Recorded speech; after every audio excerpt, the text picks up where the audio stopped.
नमस्कार दोस्तों, स्वागत है आपका हमारे इस यूट्यूब चैनल स्टडी अरब IITN में। आज हम लोग जो क्लास 10th का IT 402 है उसमें यूनिट सेकंड हम लोगों ने स्टार्ट किया था, that is self management skill, और उसका ये लेक्चर 2 है। फर्स्ट लेक्चर ऑलरेडी मैंने कंप्लीट कर दिया है और ये लेक्चर 2 के साथ साथ लास्ट पार्ट भी है। दिस इज़ लास्ट पार्ट, ये हमारा लास्ट पार्ट भी है। ठीक है, ये लास्ट पार्ट है इस सेल्फ मैनेजमेंट स्किल का। ठीक है, इसके बाद इसके कुछ इंपॉर्टेंट क्वेश्चन हम लोग डिस्कस करेंगे that will be related to the CBSE upcoming exams. So काफ़ी इंपॉर्टेंट होंगे, उसको हम लोग डिस्कस करेंगे। सो दिस इज़ स्टडी अरब IITN, welcome to my channel study अरब IITN। आज हम लोग स्टार्ट करते हैं इसका part 2, that is the topic is enhancing ability to work independently. कैसे आप अपने आप को इन्हेंस कर सकते हैं ताकि आप इंडिपेंडेंटली काम कर सकें। ठीक है, अपने आप को कैसे आत्मनिर्भर आप बनाएंगे so that you can work independently. Already हम लोग इसके बारे में डिस्कस कर चुके हैं। सो 4 पॉइंट्स हैं, इसके बारे में 4 पॉइंट्स हैं। The first one is self awareness, आपको सेल्फ अवेयरनेस होना चाहिए, self motivation, self regulation and time management. One by one in सभी के बारे में डिटेल स्टडी करते हैं हम लोग। सेल्फ अवेयरनेस क्या है कि having conscious knowledge of your own self capabilities, feeling and one's own character is called as self awareness. ठीक है, तो आप अपने नॉलेज को कैसे, आपका जो कैपेबिलिटीज़ है, आपकी कैपेबिलिटीज़ होनी चाहिए किसी भी चीज़ को करने की, और आपके पास अवेयरनेस होनी चाहिए इन सब चीज़ों को करने की। That is nothing but self awareness. Self awareness people know about them self without any बायस। यहाँ पे विदाउट एनी बायस लिखा हुआ है। बायस मतलब कि आप बिना किसी एक चीज़ पे आप अडिग नहीं है और आप अपने आप को अवेयर कर सकते हैं। ठीक है, they have a full understanding of their personality traits and flaws, their attitudes, strengthen and weaknesses, interest and abilities, emotions, belief, assumptions, biases along with their shortcomings। तो जितनी भी चीज़ें हैं आप में, ये सारी चीज़ें होनी चाहिए, तभी आप क्या हो पाएंगे, सेल्फ अवेयरनेस हो पाएंगे। ठीक है, सेल्फ अंडरस्टैंडिंग भी होनी चाहिए आपके अंदर, एटीट्यूड होना चाहिए, स्ट्रेंथ भी होना चाहिए एंड वीकनेसेस भी होनी चाहिए। ठीक है, the next one is okay, self-aware people consciously practice personal discovery and keenly analyze their action and reaction। self awareness, जो भी self aware people होते हैं वो सभी इन conscious होते हैं, किसी भी चीज़ के बारे में conscious होते हैं। self awareness therefore will help you in converting your weakness। आप self awareness, जिस लोगों में self awareness होता है वो क्या करते हैं, अपने वीकनेस को स्ट्रेंथ में कन्वर्ट करने का कोशिश करते हैं। स्ट्रेंथ में कन्वर्ट करने का क्या करते हैं, कोशिश करते हैं। An exceptional talent, however strength and weakness analysis begins with the knowing yourself first. देखिए एक्चुअली में क्या है, ये सेल्फ अवेयरनेस के बारे में कहा गया है कि सेल्फ अवेयरनेस जो है इसमें आप अपने आप को अच्छे से जानते हैं, आप अपने आप को पहचानते हैं, आप अपने आप के अंदर, आपके अंदर क्या कमियां हैं, क्या चीज़ें हैं, क्या चीज़ें नहीं हैं, इन सब के बारे में आप डिस्कस करते हैं। ठीक है, तो ये सेल्फ अवेयरनेस होता है। ठीक है, how to be self aware, आप सेल्फ अवेयर कैसे होंगे। The first thing is that becoming self aware require one to be fair and unbiased while observing oneself. किसी को भी जानने से पहले, पहचानने से पहले, उसको समझने से पहले हमें बायस्ड नहीं होना है। ये बार बार ये टर्म यूज हो रहा है, काफ़ी इंपॉर्टेंट टर्म है, रियल लाइफ सिनेरियो में भी ये इंपॉर्टेंट है। आप बायस्ड नहीं होने चाहिए किसी भी काम को करने के लिए। अगर आप बायस्ड हो जाते हैं तो वहाँ पे पार्शियलिटी काइंड ऑफ थिंग आ जाएगा। तो आपको बायस्ड नहीं होना है, तभी आप सेल्फ अवेयरनेस हो सकते हैं। यहाँ पे एक लाइन लिखा हुआ है कि one can become self awareness by practising the following. एक आदमी कैसे सेल्फ अवेयर हो सकता है उसके लिए कुछ चीज़ें दी गई हैं। By knowing one's strength and weakness. अगर आप सेल्फ अवेयर होना चाहते हैं तो आपको सिर्फ, ऐसा नहीं है कि सिर्फ स्ट्रेंथ के बारे में पता हो, आपको आपके वीकनेस के बारे में भी पता होनी चाहिए कि आपके अंदर कमियां क्या क्या है, खामियां क्या क्या है। ठीक है, सभी व्यक्ति के अंदर कमियां होती हैं, ऐसा तो इस दुनिया में कोई व्यक्ति नहीं है जिसके अंदर कमियां ना हो। ठीक है, आइए next point, by knowing one's values. आप अपने वैल्यूज को किस तरह से पहचानते हैं, ये आपके सेल्फ अवेयरनेस को जगाने में और इसको एबिलिटी को डेवलप करने में काफ़ी इंपॉर्टेंट है कि आप अपने वैल्यू को समझें। By knowing one's goals, challenges and opportunities.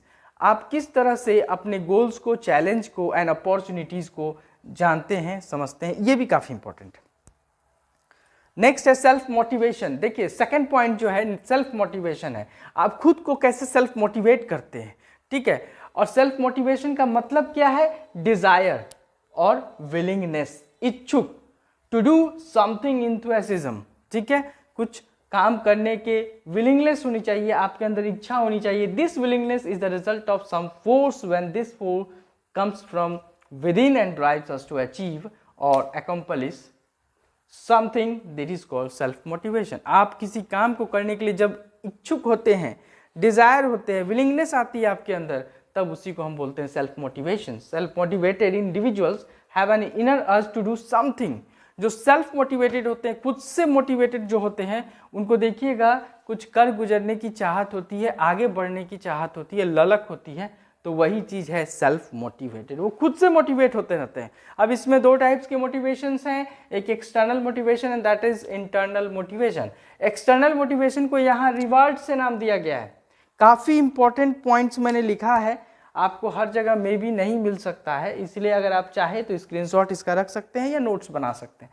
तो एक्सटर्नल मोटिवेशंस, इसको रिवार्ड के तौर पे इसको देखा गया है, और इंटरनल को लव के तौर पे देखा गया है। That is if an external factor such as reward is responsible for motivations, it is called external, और इसको external को हम extrinsic motivations भी बोलते हैं, ठीक है। एक्सटर्नल को हम लोग क्या बोलते हैं, एक्सट्रिंजिक मोटिवेशन भी बोलते हैं। ये कह रहा है कि जब आप रिवार्ड देते हैं किसी चीज मोटिवेशन के लिए, तब उसको हम एक्सटर्नल मोटिवेशन बोलते हैं। देन इंटरनल मोटिवेशन में क्या है, if an internal factor such as having peace of mind is responsible for the motivation is called internal, और इंट्रिंसिक मोटिवेशन भी इसको हम लोग बोलते हैं। टाइप्स ऑफ मोटिवेशन की बात करें तो एक्सटर्नल और इंटरनल में भी सब टाइप्स हैं। अभी हम लोग एक्सटर्नल और इंटरनल पढ़ रहे थे थोड़ी देर पहले। देखिए ये एक्सटर्नल मोटिवेशन को रिवार्ड के तौर पे जाना जाता है और इंटरनल मोटिवेशन को लव के तौर पे। तो ये दो चीज हम लोग पढ़े थे, लेकिन एक एक्सटर्नल मोटिवेशन जो है उसके भी कुछ टाइप्स हैं। टाइप्स नहीं कहिए कि उन्हें बांटा गया है कि किस तरह से हम, जैसे यहाँ पे देख लीजिए, एक इंटरनल और इंट्रिंजिक मोटिवेशन को फियर के तौर पे देखा गया है, बिलोंगिंग्स, लव और जॉय के तौर पे देखा गया। अगर ये सब चीजें होंगी तो वो इंटरनल मोटिवेशन होगा। And the next one is external motivation. अगर रिवार्ड होता है, इंसेंटिव्स होते हैं, प्रमोशंस होता है, पनिशमेंट होता है, क्रिटिसिज्म और फेल्योर होता है, ये सारी चीजें, इनमें से कोई भी चीजें आती हैं, तो वो हमारा क्या हो जाएगा, एक्सटर्नल मोटिवेशन हो जाएगा। फाइन।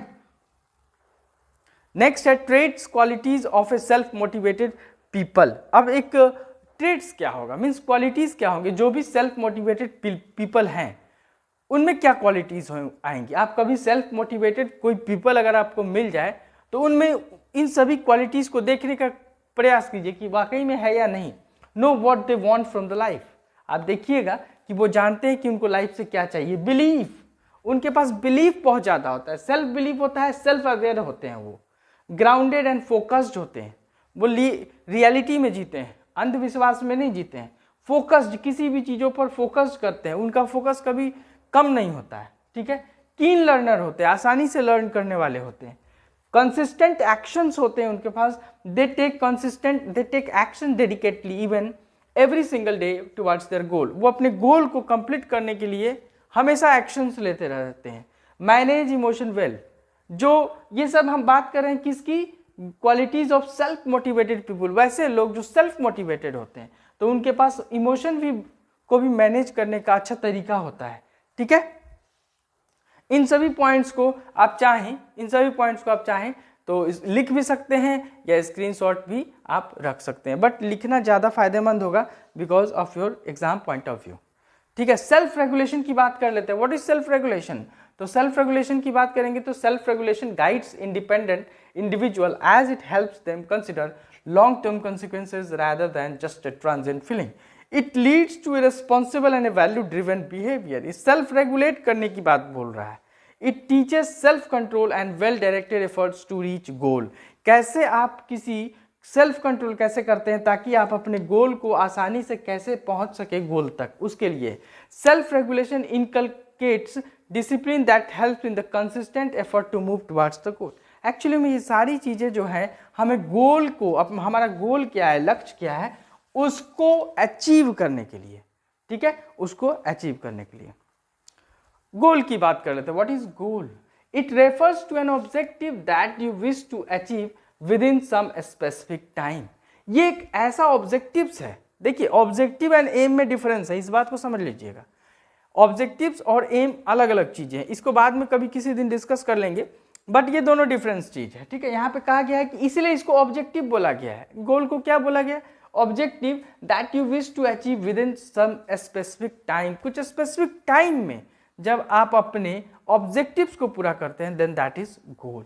और गोल सेट कैसे करते हैं? गोल सेटिंग, तो goal setting refers to the process of planning and taking active step to achieve a specific goal. आप जब अपने स्पेसिफिक गोल को अचीव करने के लिए कुछ गोल सेट करते हैं, प्लानिंग करते हैं, कुछ एक्टिव स्टेप्स लेते हैं, प्लानिंग करते हैं, then that is nothing but a goal setting.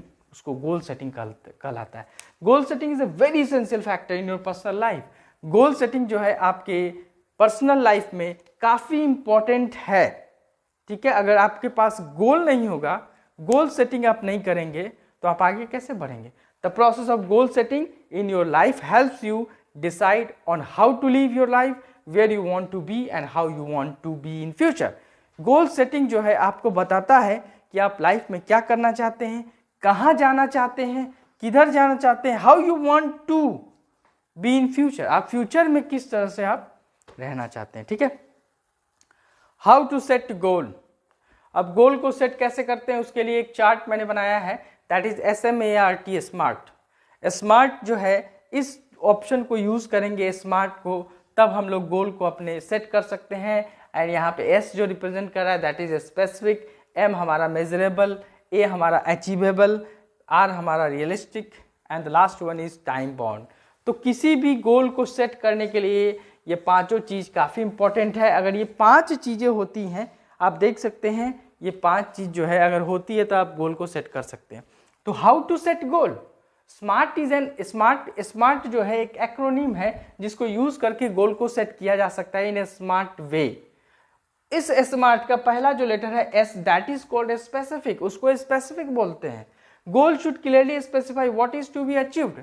गोल जो है हमें पता चलना चाहिए कि हमें अचीव क्या करना है, एक्चुअली हमें क्या अचीव करना है, क्या हमको प्राप्त करना है, उसके बारे में हमें स्पेसिफाई होना चाहिए, ठीक है। अब कह रहा है यहाँ पे कि to set a specific goal, अगर कोई गोल को सेट करना है, you must answer the 6 W question. 6 W question है, उसको आपको आंसर देना चाहिए और उसका आंसर आपके पास होना चाहिए, that is the first one is who is involve, कौन उसमें है involve. What do I want to accomplish, हमें करना क्या है। आइडेंटिफाई लोकेशन, लोकेशन प्राप्त कीजिए। When, establish a time frame बनाइए एक। Which, identify requirements and constraint. Why, specific reason, purpose और benefits of accomplishing the goal, ठीक है। तो ये स्पेसिफिक के लिए से रिलेटेड है। मेजरेबल की अगर हम बात करें तो मेजरेबल में देखेंगे कि a measurable goal answer the question. Measurable में क्या होता है, कुछ क्वेश्चन, वहां भी क्वेश्चन है, how much, how many and how do I know that I have achieved results. So this is the questions in measurable, आपको खुद से क्वेश्चन करना होगा। अचीवेबल को हम लोग अटेनेबल भी बोलते हैं, ठीक है। अचीवेबल को हम लोग अटेनेबल भी बोलते हैं। इसका एग्जांपल पहले देख लेते हैं। तो चलिए, अचीवेबल मतलब क्या होता है, breaking down big goals into smaller parts will make the goal achievable. जो बड़े बड़े गोल होते हैं उसको छोटे छोटे पार्ट में जब हम तोड़ते हैं तो उसको हम बोलते हैं अचीवेबल या अटेनेबल गोल। यहाँ पे स्पेलिंग 2 बार मैंने ए लिख दिया है, इसको आप इसको हटा देंगे और ए से स्टार्ट होगा। एग्जाम्पल क्या है, I want to become a teacher in my school, ठीक है। तो ये गोल है, ये एक गोल है, ठीक है। तो इसके लिए हमें करना क्या पड़ेगा, इस चीज को हमें स्मॉल पार्ट में तोड़ना पड़ेगा। Breaking it into a smaller goal, तो स्मॉलर गोल में को ब्रेक करने के लिए क्या करेंगे, तो देख लीजिए। सबसे पहले कंप्लीट हायर स्टडी, आप हायर स्टडी कंप्लीट कीजिए, complete graduation, complete BEd and then apply for the job in the teaching field. तो मैंने क्या किया, इसको ब्रेक डाउन कर दिया। So that is nothing but achievable और अटेनेबल गोल, इसको हम लोग बोलेंगे अचीवेबल एंड अटेनेबल। ठीक है, आगे चलते हैं हम लोग। The next one is realistic. Realistic क्या है? A realistic goal would be something that we want to achieve and can work towards. एक रियलिस्टिक गोल वो है जो हम अचीव करना चाहते हैं and can work towards. Example में अनरियलिस्टिक गोल की बात कर लेते। देखिए सबसे पहले हमने अनरियलिस्टिक गोल का एक एग्जाम्पल दिया है, क्या? I will read my entire year syllabus in 1 day and gate good marks. Is it possible? ये अनरियलिस्टिक गोल है, इसको हम पूरा नहीं कर सकते हैं, है ना, इसको हम पूरा नहीं कर सकते हैं। लेकिन अगर रियलिस्टिक व्यू में देखिए आप रियलिस्टिक व्यू में देखिए, रियलिस्टिक का क्या? I spend 3 hours every day of the year. एक साल में मैं हर दिन 3 घंटे लगाऊंगा पढ़ने में after school to revise my subject to get good marks in the exams. तो ये एक रियलिस्टिक का एग्जाम्पल है। ठीक है, टाइम बॉन्ड भी काफी इंपॉर्टेंट है। A smart goal should have a time frame by when the goal is to be achieve, needs to be achieve. Time goal तो होना चाहिए, अगर टाइम नहीं बॉन्ड नहीं होगा तो दिक्कत हो जाएगी। जैसे नॉट ए टाइम बॉन्ड गोल, अगर एक एग्जाम्पल देखें हम तो उस एग्जाम्पल से समझिए I want to lose 10 kg someday, ये एक टाइम बॉन्ड है ही नहीं। किसी दिन कह रहा है कि मैं अपना किसी दिन वेट लूज करूंगा, तो ये टाइम बॉन्डेशन नहीं दिया हुआ है। जबकि नेक्स्ट एग्जाम्पल देखिए, टाइम बॉन्ड गोल का एग्जाम्पल देखिए, ये नॉट ए टाइम बॉन्ड गोल का एग्जाम्पल है और ये टाइम बॉन्ड गोल का एग्जाम्पल है कि I want to lose 10 kg in the next 6 months। नेक्स्ट यहाँ पे टाइम बॉन्ड बता दिया गया है, नेक्स्ट 6 month की बात हो रही है, तो ये हमारा टाइम बॉन्ड का एक एग्जाम्पल है। तो गोल को फिनिश करने के लिए एक टाइम बॉन्ड भी होना चाहिए। एंड दिस यहाँ पे हम लोग अपने लेक्चर्स को फिनिश कर गए हैं। सो स्टडी एरा की तरफ से thank you for your patience and please do subscribe and like and share our lectures to others so that others can also know about that study era is taking classes for the computer, that is not computer, that is information technology of class 9th IT code 402। so आप इसको ज़्यादा से ज़्यादा देखिए, view कीजिए और comment दीजिए मुझे कि आपको किस तरह का ये लेक्चर लग रहा है। और इसके क्वेश्चन आंसर हम आपसे डिस्कस करेंगे अपने नेक्स्ट लेक्चर में। Important question lecture for coming exams, that is board exam, CBSE board exam. So for till now, thanks and have a nice day.